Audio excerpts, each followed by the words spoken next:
வணக்கம் நண்பர்களே. விநாயகர் சதுர்த்தி அன்று வானில் நிலாவை பார்க்கக்கூடாது என்று சொல்வதற்கு காரணம் என்ன? உணவுகள் மீது விநாயகருக்கு மிகவும் பிரியம்.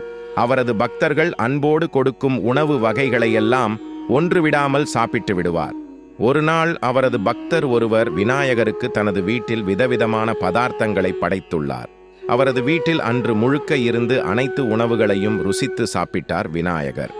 வயிறு நிறைய சாப்பிட்டு முடிக்கும் போது நள்ளிரவு ஆகிவிட்டது.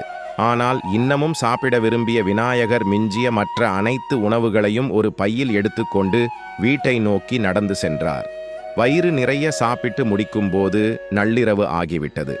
ஆனால் இன்னமும் சாப்பிட விரும்பிய விநாயகர் மிஞ்சிய மற்ற அனைத்து உணவுகளையும் ஒரு பையில் எடுத்துக்கொண்டு வீட்டை நோக்கி நடந்து சென்றார்.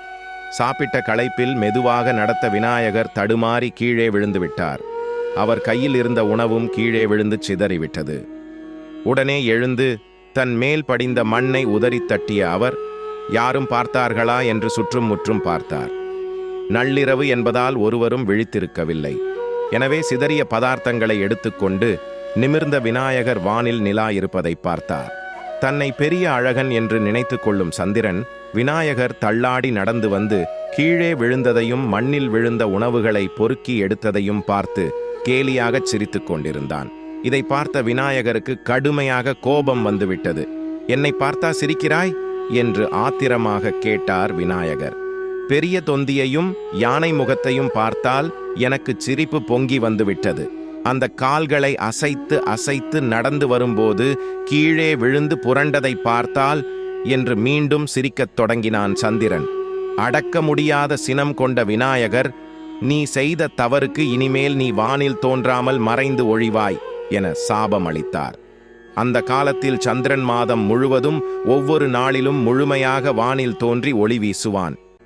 விநாயகரின் சாபத்தால் தான் இனிமேல் தோன்றவே முடியாமல் போய்விடுமே என்று எண்ணினான் சந்திரன்.